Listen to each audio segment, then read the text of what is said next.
Hello friends, myself Chetan Thakur. Today we learn standard 9th English medium subject maths. So last time मैंने आपको दो question solve करने को बोला था, question number 7 and question number 8 of exercise 7.2. 7.2 exercise में मैंने आपको दो क्वेश्चन सॉल्व करने को कहे थे, तो एक बार फिर से वो आपको मैं रिवाइज करा देता हूँ. अगर आपसे सॉल्व हुए नहीं हुए, जिसको डाउट्स है वो क्वेश्चंस में देख लो एक बार. मैंने उस टाइम पे आपको हिंट दिया था, तो आज फिर एक बार आपको मैं स्लाइटली इंफॉर्मेशन उसके बारे में करते और हम नया टॉपिक स्टार्ट करते ये ख़त्म होने के बाद. फ्रेंड्स, ये जो क्वेश्चन 7 और 8 है, तो क्वेश्चन 7 में आपको ये डिटेल दी गई थी कि एक राइट एंगल ट्राइंगल आपको दिया गया है, उसमें एंगल ए की वैल्यू 90 डिग्री है, बी और सी यहाँ पे होंगे. अब दूसरा जो दिया गया है वो साथ साथ ये 90 डिग्री प्लस ए बी और ए सी दोनों इक्वल है ऐसा बताया गया है. तो हमें पता है कि दो साइड इक्वल होगी तो उसके अपोजिट एंगल इक्वल होंगे. तो ए बी का अपोजिट एंगल सी आता है, ए सी का अपोजिट एंगल बी आता है. तो ये हम लिख सकते हैं A B equal to A C, therefore angle C equal to angle B. अब फ्रेंड्स आपको रीजन लिखना है, तो रीजन क्या लिखोगे? Equal side having equal corresponding opposite angles is equal. ये हमारा थियरम 7.2 था. थियरम 7.2 क्या था? तो अगर दो साइड इक्वल होंगी तो उसके अपोजिट एंगल इक्वल होंगे, या उससे रिवर्स 7.3 उसका रिवर्स, उसका उल्टा. अगर दो एंगल इक्वल होंगे तो उसके अपोजिट साइड्स इक्वल होंगी. तो हमें पता चल गया एंगल बी और एंगल सी की वैल्यू कैसी है, सेम है. ए की वैल्यू तो हमें पता है 90 डिग्री दी गया है, तो ये भी हमें पता है कि तीनों एंगल का एडिशन 180 होगा. उनमें से एंगल ए तो 90 डिग्री है. अब एंगल सी है तो उसकी जगह पे एंगल मैं बी लिख सकता हूँ. क्यों? क्योंकि यहाँ पे इक्वेशन 1 हमारा यही कह रहा है कि एंगल सी की वैल्यू तो एंगल बी से इक्वल है और एंगल बी की वैल्यू एंगल सी से इक्वल है. तो आप बी की जगह पे सी ले सकते हो, सी की जगह पे बी ले सकते हो. यहाँ पे बी को ऐसे ही रहने दो, सी की जगह पे बी लिखो, या दूसरा ऑप्शन सी बी की जगह पे सी लिखो, एंगल सी को ऐसे ही रहने दो. तो यहाँ पे आपको मिलेगा B plus B angle 2b 180 minus 90. So 180 minus 90 कितना होता है? 90 होता है. तो 2 एंगल बी हुआ, therefore angle B is equal to 90 divide by 2. So angle B is equal to 45. अब एंगल बी मिल गया है तो सी ऑटोमेटिकली मिल जाएगा, क्योंकि दोनों एंगल की वैल्यू तो कैसी है? सेम है. तो इस तरह से आप एंगल बी की वैल्यू फाइंड कर सकते हैं. Now move on question number 8 फिर से आपको समझा देता हूँ, किसी को कुछ डाउट रह गया होगा तो. ए बी सी कहा गया है ऑल साइड आर इक्वल, तो यही थियरम यूज करना है फ्रेंड्स. दो साइड इक्वल तो उसके ऑपोजिट एंगल इक्वल. तो दो दो की पेयर ले लो आप. Triangle A B C all angle are 60 degree have proved, and triangle ABC is a equilateral triangle. So this is given in question. ABC is equilateral triangles, and A, B and C, angle A, angle B and angle C are a 60 degree can prove. So first we can use all instruction given in questions. First data are given from question. Equilateral triangles, it means all sides are equal, so we can return AB is equal to BC is equal to AC. Now choose one pair. You got angle. Next another pair. So you got another angle, one angle, another angle, and last choose another pair.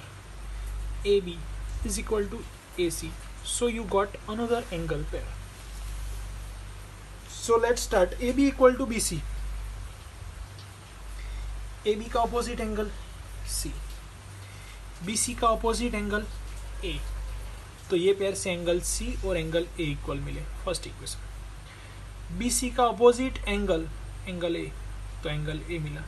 AC का opposite angle B, AB का opposite angle AB का opposite angle C, AC का opposite angle B. So indirectly A equal to C, A equal to B, B equal to C.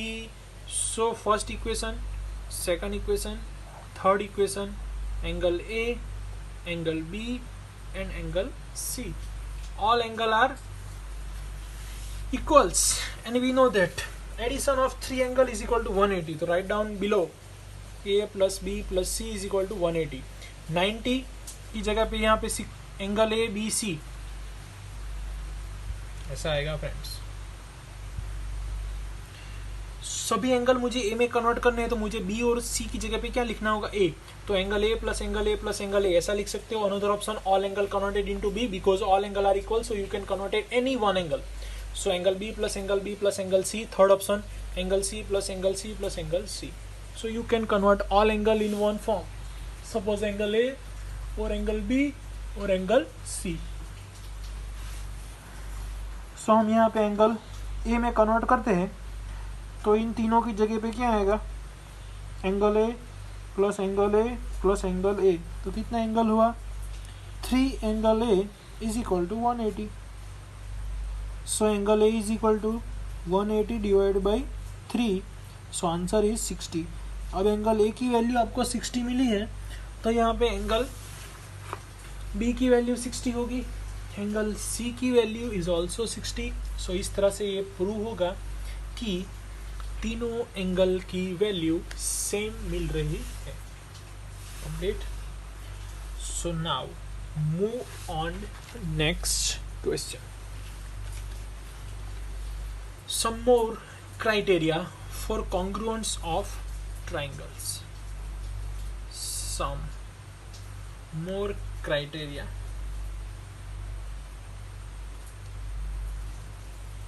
for congruence of triangle। So angle के लिए criteria find करते हैं हम। Criteria find करने के लिए क्या करना होगा, हमें यहाँ पे समझना होगा कि कौन से और तरीके हैं जिससे कॉन्ग्रुएंस ट्राइंगल्स प्रूव किया जा सके।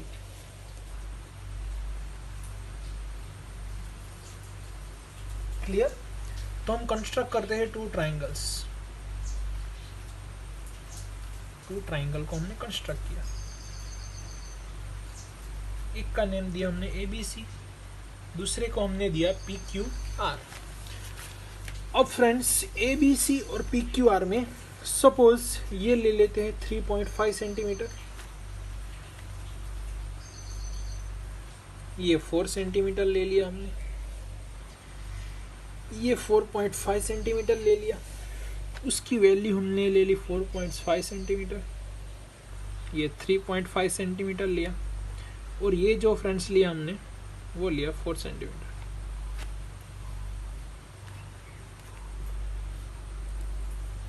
Clear. So what do you observe, आपने यहाँ पे क्या ऑब्जर्व किया,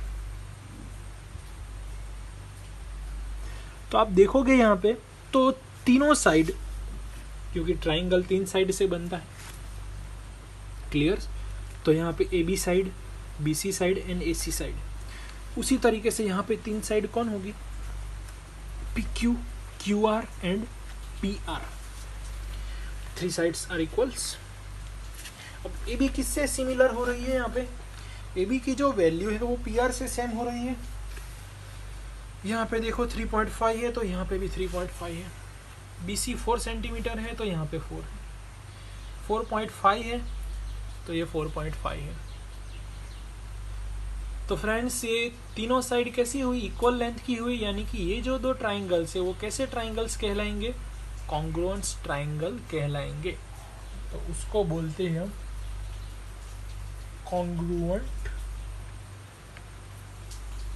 ट्राइंगल। तीनों साइड की वैल्यू सेम आएगी। दूसरा ऑप्शन, अगर आपको साइड नहीं इक्वल दिखानी है तो सपोज एंगल ए जैसा एंगल P, एंगल B जैसा angle Q and angle C जैसा एंगल R।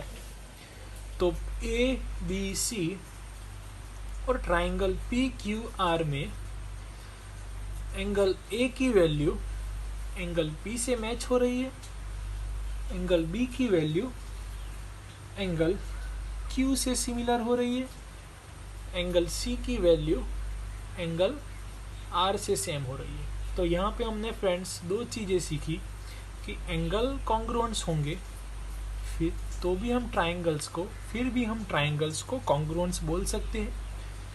दूसरा, उसकी जो साइड होगी उसकी वैल्यू सेम होगी, यानी कि उसकी जो लेंथ है वो लेंथ सेम होगी, तो उसको भी हम बोल सकते हैं कि ये कॉन्ग्रुएंस है। क्लियर?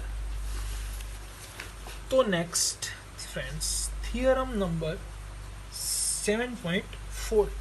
तो ये थ्योरम का स्टेटमेंट आपको अपनी नोटबुक में लिखना है।